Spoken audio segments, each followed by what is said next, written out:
Today I'm talking to Dr. Singh. Tell me about your experience.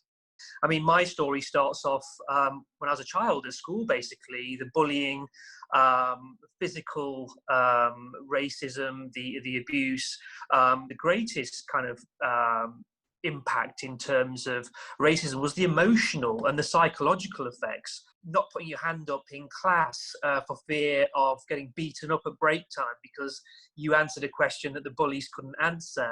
Not being included in certain games or being chosen for the football team. And you knew it was because it wasn't because you were good at the football, it's because of the fact that you were different. And you carry that around with you into adolescence and adult life, that emotional and psychological trauma, that baggage. Moving forwards into adulthood, you're almost aware that your mistakes, even in professional life, seem to be almost highlighted and amplified. Look at the composition of PLDPs or PAGs or GMC complaints or disciplinaries. It's a sea of ethnic names. You struggle to find a Caucasian name in those lists. Imposter syndrome almost as well, when you kind of transcend those levels of that layer cake and you get into those kind of positions of authority, you end up kind of questioning your kind of role in the boardroom. And as a clinician, dealing with or being on the receiving end of microaggressions, as they're so-called, referred to in modern day terms, from colleagues and patients. Tell me how this has affected you in your professional career. As I mentioned, some of the baggage and the emotional kind of trauma and the kind of inferiority that you've developed from childhood gets traversed over into your adult life and in your professional career. Feel like your mistakes are highlighted and amplified because of your colour or your race or your belief or your religion compared to your white counterparts.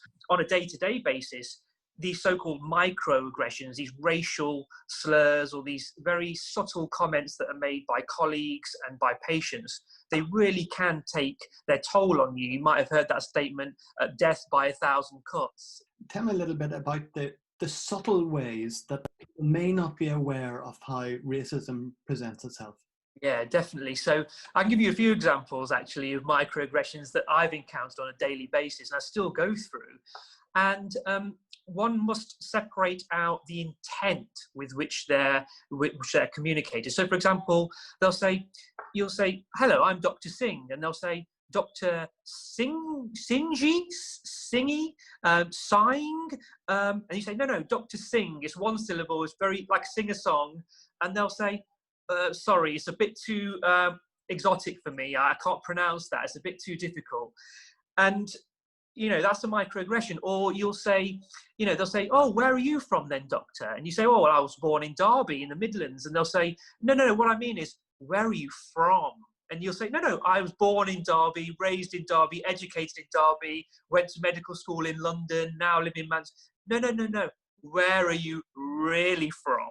I'm more than happy about talking about my background, my ethnicity, my rich cultural heritage. And when it's asked in a certain way, we've had great conversations between colleagues and patients, and we've got on like a house on fire, and it's been asked from a real place of wanting to learn.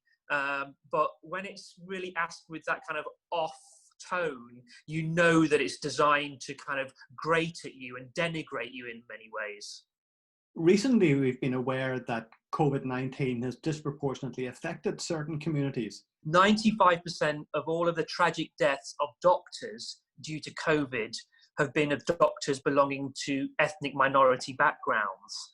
And so one has to ask the question, is this due to chance when 40% of the NHS workforce is comprised of ethnic minority workers and 14% of the population at large? Or is there more to it than chance alone? But also, if you look at it from a strategic point of view, do the boards represent the workforce of ethnic minorities? So are ethnic minorities involved in the co-decision making in terms of infection control strategy, PPE availability? Are they involved in the high order decision making to protect and mitigate the risks for ethnic minority workers? These are the kind of questions which really need to be answered and addressed. Tell me how bystanders can help. You may have heard the term that being not being racist or being anti-racist is enough. I would argue that a bystander, it's not enough for a bystander just to not be racist. You have to be actively anti-racist. You have to call it out.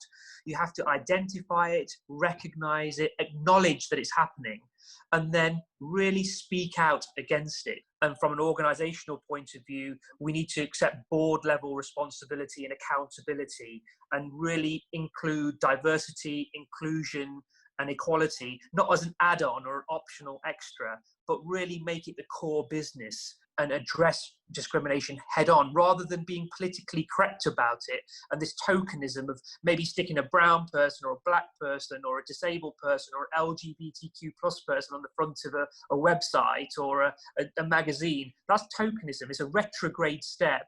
Today I've been talking to Dr. Carter Singh, who shared some very strong personal experiences and professional experiences. Carter, thank you very much indeed. Thank you so much.